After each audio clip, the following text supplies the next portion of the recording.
In 1957, a woman in a mid-terraced house in Wolverhampton rose at 5:45 in the morning before anyone else in the house had stirred. She put the kettle on. She pulled back the curtains in the front room. She made the beds before breakfast. She had done these 3 things in this order every single morning for 30 years, and she would do them for 30 more. Her granddaughter, watching from the doorway in her nightdress, too young to understand what she was seeing, would remember it for the rest of her life. Not as a lesson. Not as advice. As the particular feeling of a house being cared for. Of someone moving through rooms with quiet purpose before the day had properly begun. That granddaughter is now in her 70s. And she says the same thing every time anyone asks what her grandmother taught her. She didn't teach me anything. She just showed me how to live. In 2022, a UK survey found that fewer than 1 in 5 people under 40 could perform basic household repairs. Only 30% of British adults under 35 know how to make a meal from scratch using only raw ingredients. Financial literacy among young adults in both Britain and America is at its lowest recorded level. And the generation that could have taught all of it, the grandmothers who knew without being told how to stretch a pound, preserve a harvest, mend a coat, run a household and still have something left for the neighbors, that generation is almost gone. The 1950s grandmother, whether in a terraced house in Wolverhampton or a farmhouse in Ohio or a council flat in Glasgow, operated without the infrastructure modern life takes entirely for granted. No tumble dryer. No dishwasher. No microwave. No online shopping. No recipe app. No financial advisor. No self-help book telling her how to organize her home or manage her anxiety or find her purpose. She simply got up every morning and ran the household with a competence so total and so unself-conscious that nobody around her thought to record it. It was not called a skill. It was not called knowledge. It was called being a woman and keeping a house. The first hour of the morning was the grandmother's hour. The kettle on. The curtains pulled back. A cup of tea in the quiet. This was not a wellness practice. It was the understanding that a person who begins the day on her own terms handles everything that follows differently from a person who begins it in reaction. That quiet first hour set the tone for every hour after it. The modern habit of leaving the kitchen until tomorrow morning is one of the most quietly corrosive domestic habits there is. She knew that. She never named it. She kept a household book, and every penny was in it. A small notebook. Sometimes a proper accounts ledger bought from the stationer. Every expenditure written down in a careful hand. Not because she was an accountant. Because without a written record, money disappeared without explanation and the week fell apart before Friday. Today we have budgeting apps that do this automatically.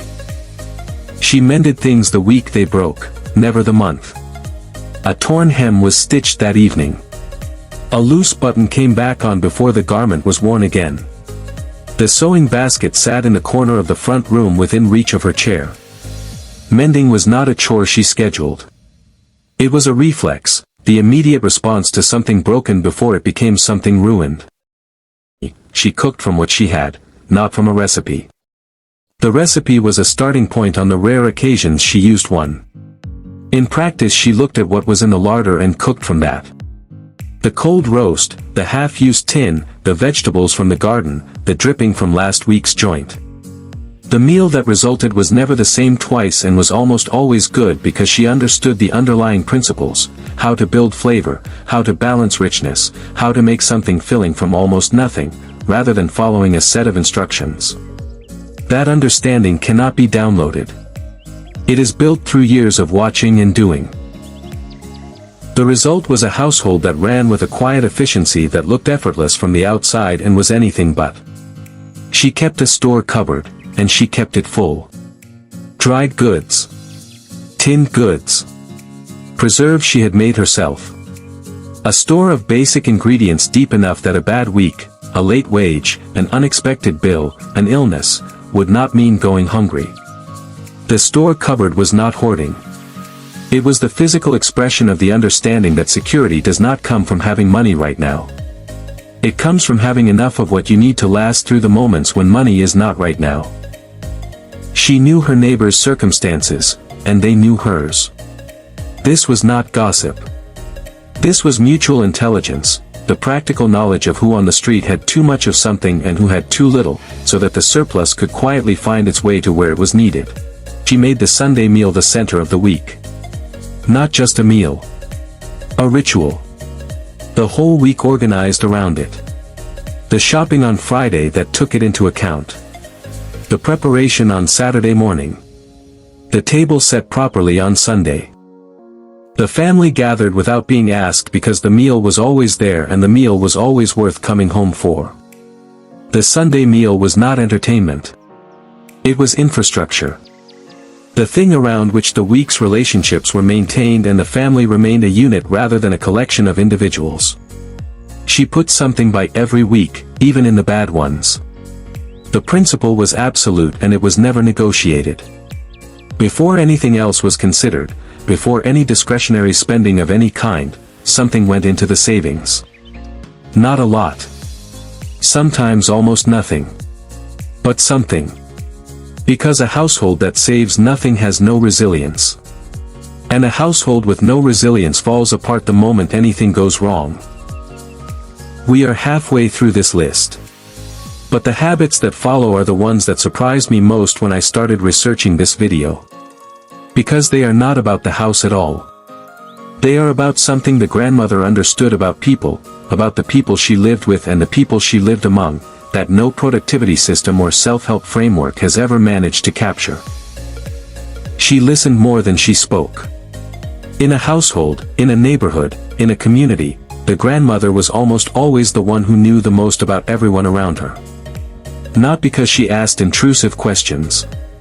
Because she listened when people talked and she remembered what they said. She understood that the person in front of you will tell you everything you need to know if you give them enough silence to fill. She gave them the silence. And she remembered what filled it. And the people around her felt known in a way that people today, with their networks and their followers and their hundreds of contacts, almost never feel.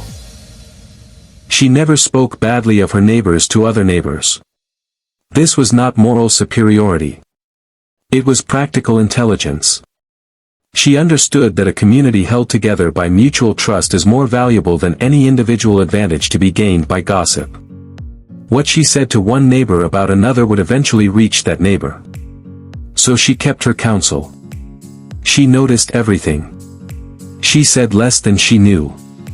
And the trust that this restraint built, the understanding that what you told her stayed with her, made her the person everyone came to when something was wrong. She made visitors feel expected. When someone came to her door, announced or not, they were welcomed as though their arrival had been anticipated and prepared for. She taught by doing, never by telling.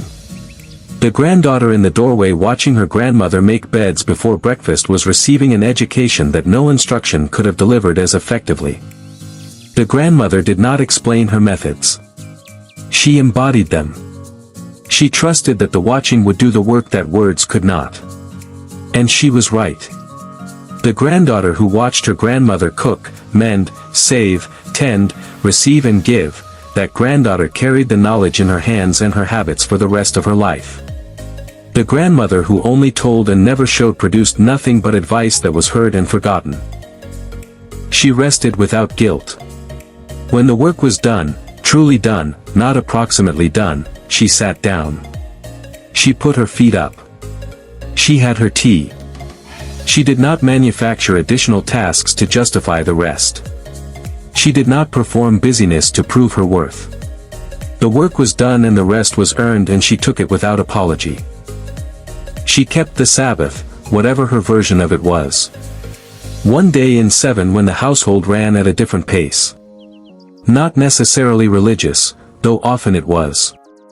But the principle was consistent, one day when the ordinary demands of the week did not apply.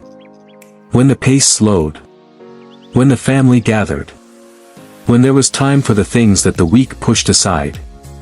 The grandmother understood, without a neuroscientist having to explain it to her, that a person who works every day at the same pace eventually works at no pace at all. The rest was not indulgence. It was maintenance. The small daily consistency of her word being reliable built a reputation that was her most valuable asset, more valuable than money because money could be lost and the reputation remained. In a community where credit at the corner shop depended on being known as someone who paid, and where favors depended on being known as someone who returned them, reliability was not a virtue. It was currency. She found something to be grateful for every day. Not as a journaling practice. Not as a mindfulness exercise. As the practical orientation of a woman who had lived through enough difficulty to understand that the alternative, dwelling in what was missing rather than what was present, produced nothing useful and cost everything peaceful. She kept the home beautiful within her means. Not lavish. Not decorated to impress. But tended, a vase with flowers from the garden, a cloth on the table, the front step scrubbed, the curtains clean. The understanding that beauty does not require money. It requires attention. A home that is tended feels different from a home that is merely functional, and the feeling it produces in the people who live in it, the small daily message that someone cares enough to make it nice, is worth more than any piece of furniture bought to impress a visitor. The peace of living within her means was not a financial concept to her.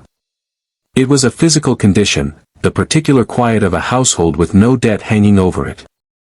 She made the most of every ingredient. The chicken that became a roast on Sunday became stock on Monday.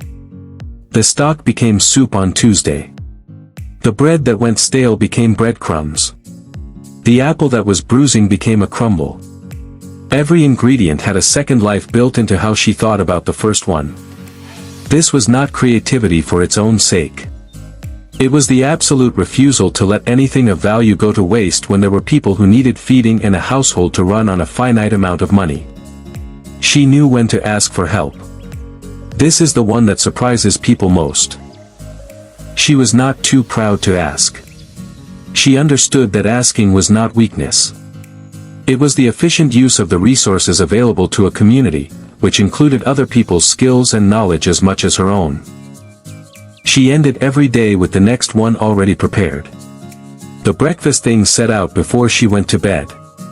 The children's clothes laid ready. The kitchen clean and closed.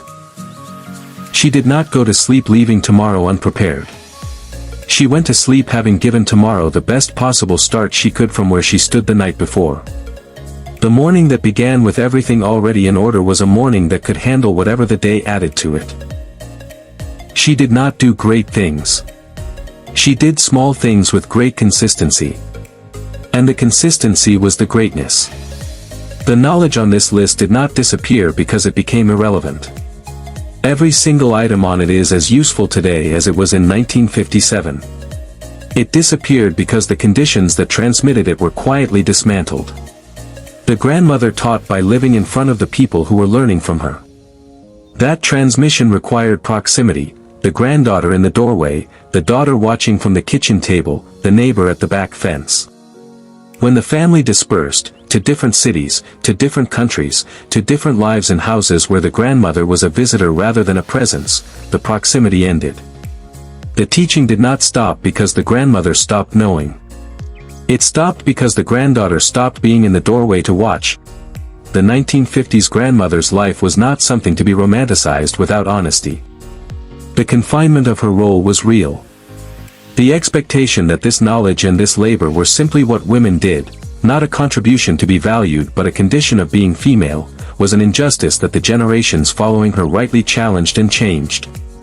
The liberation that rightly removed the obligation should not have also removed the knowledge. We got the freedom.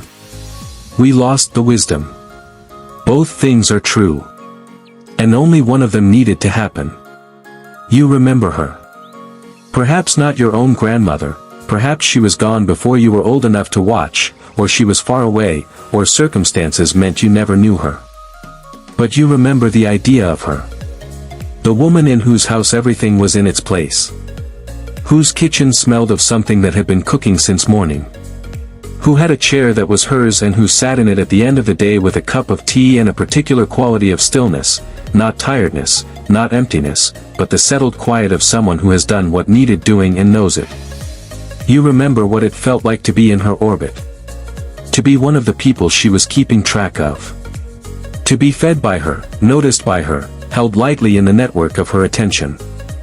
That feeling, of being known and kept by someone who simply knew how to do that, is one of the rarest things in modern life. And somewhere in this list of things is the beginning of how to build it again.